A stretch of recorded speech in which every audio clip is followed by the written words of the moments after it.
Here we are.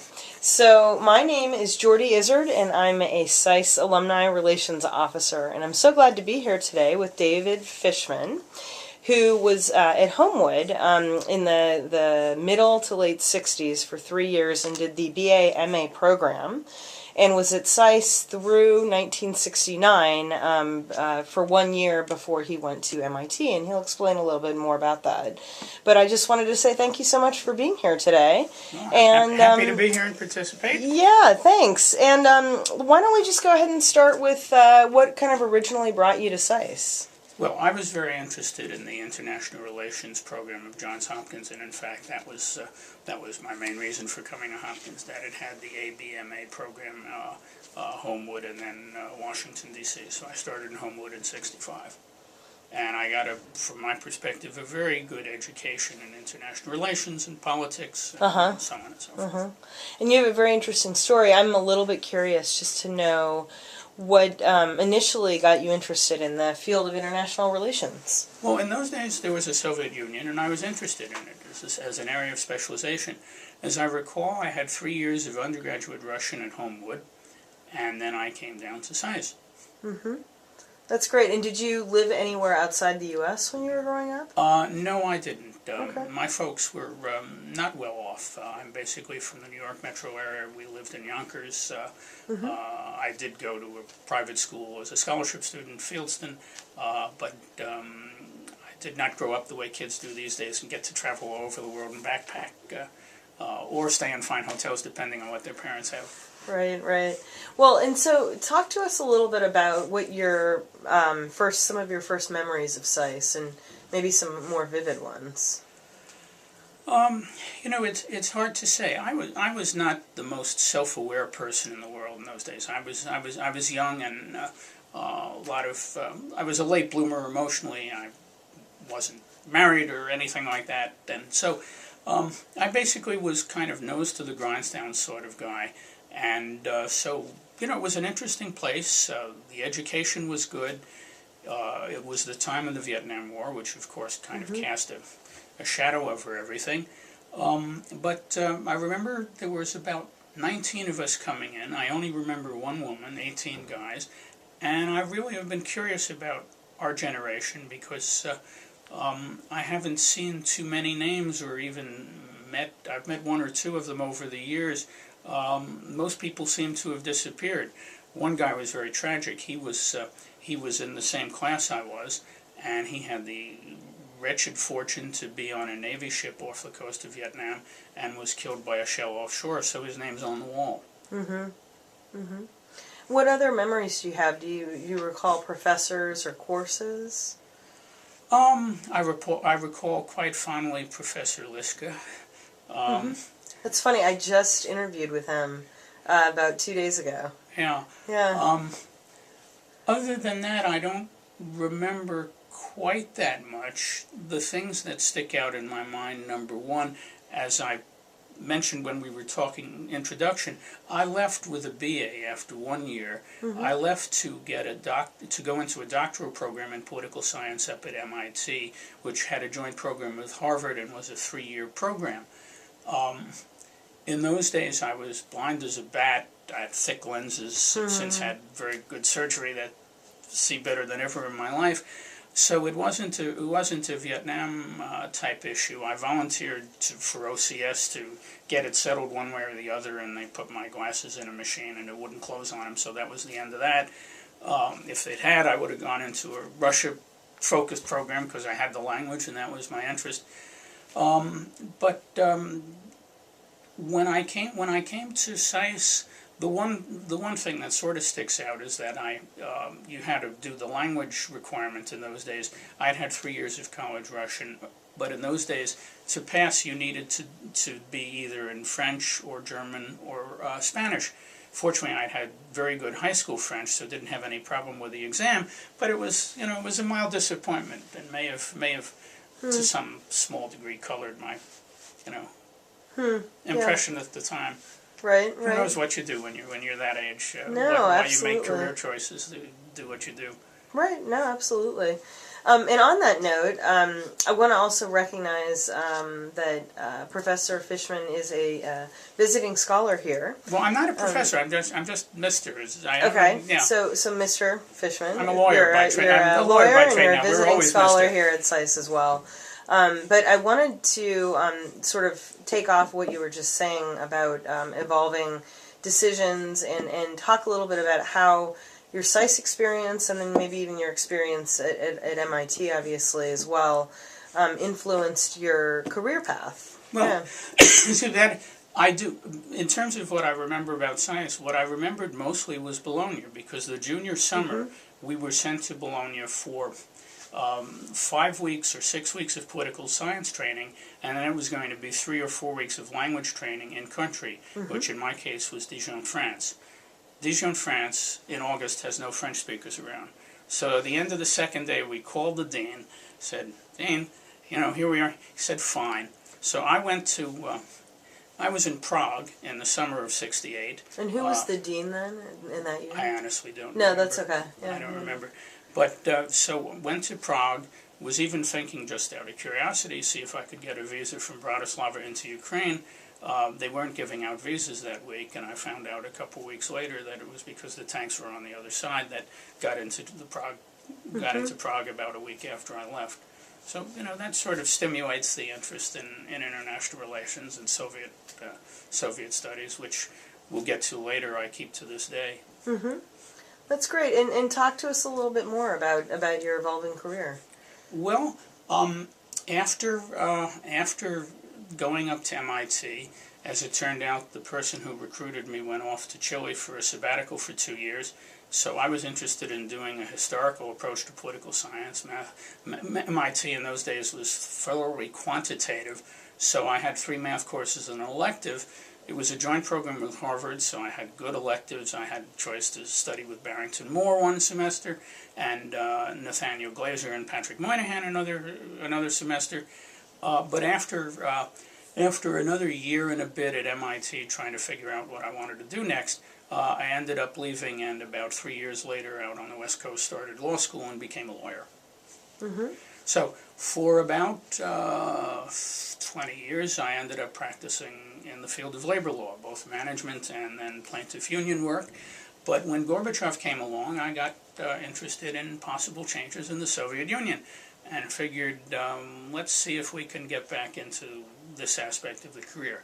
So I met Bruce Parrott at some point. I think I registered here and became a part-time student. I took his class. I took Natasha Syme's Russian class to get my Russian back.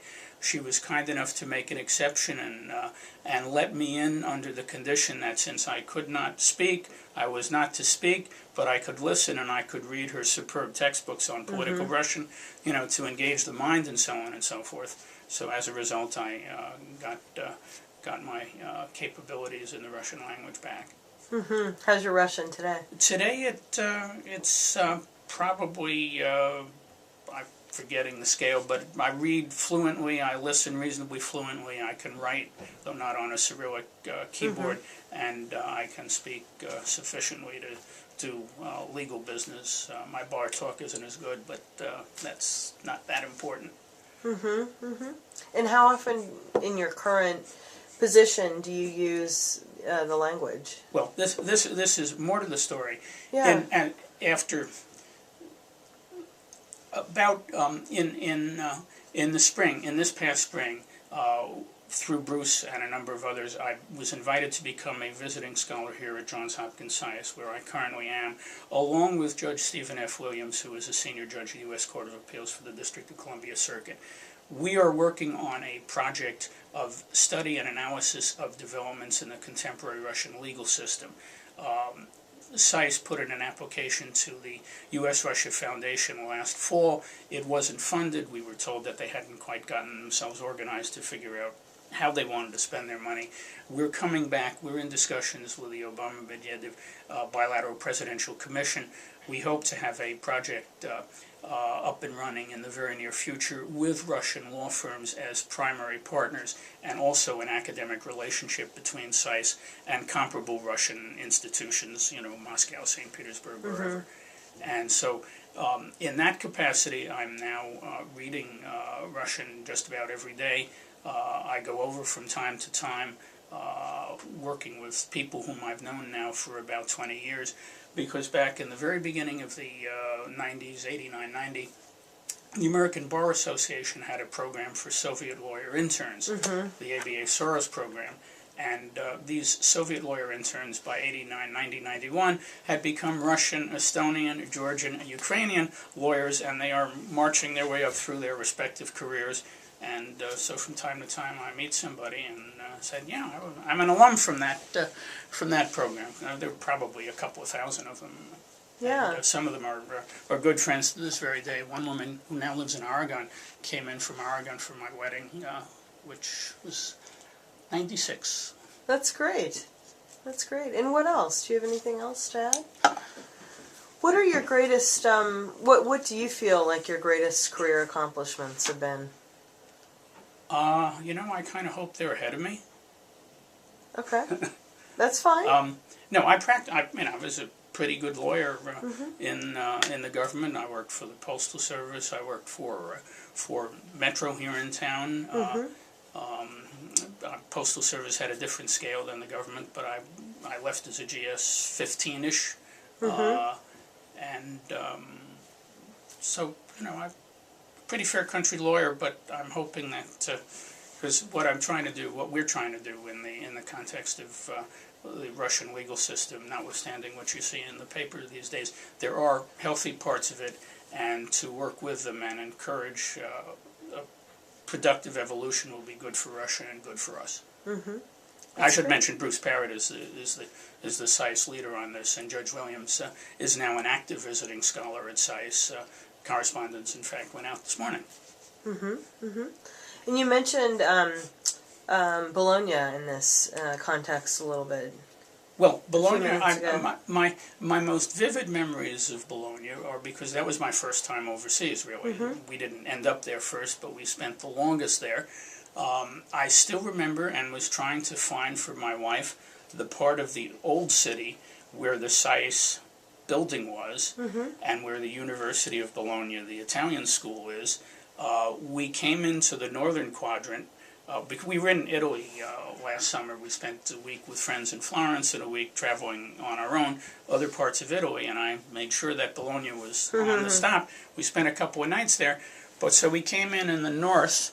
We went west and then south and then east and then north, and west, south, east, then north, and going that way you come to the Bologna, SAIS Bologna quarter at the very end of your walk. So it was when I got there that I remembered these old arches and very narrow streets, and I remembered I'd been to this part of the city. Yeah. So it's 68 and this is 2010, so it's more than 40 years ago. Yes, that's right. So that came back. That's great. Yeah. That's great. Well, good. And in thinking, about your work here now and about current students, what advice might you have for current students at SAIS today? Well, current students at SAIS these days are to some extent, they are so lucky compared to what I recall I was in terms of we live in an internet world, we live in a diverse world. The SAIS student body is so much more diverse these days in terms of where people come from and what age they come in at. The languages they speak, I mentioned the 3 languages in those days versus, these days wanting to do Russian would have been a major plus, or let alone Chinese or Arabic or Japanese. This is a place, it's certainly has the reputation of one of the best international relations programs in the U.S. It has partnerships in Italy and in China. I hope especially to work with the Bologna part of it, because this is a natural place for meeting Russians, where both of us have less travel to do and probably better food to eat. But SAIS is a great place if you can take advantage of it. Thinking in terms of my training, on the one hand, we live in a complicated world with a lot of problems. On the other hand, compared to other periods of our history where I was educated, one other professor I remember, Rothstein from Hopkins, you know, in the Herman Kahn Thinking About the Unthinkable. We don't have these days what our predecessors had in World War II with the Nazis and the Communists. We have smaller, more manageable threats if we have the wisdom to get it right. And, you know, students who can navigate that are going to have some interesting careers. And I would enthusiastically recommend SAIS as a place to begin to have that career. Well, that's great. Well, thank you so much.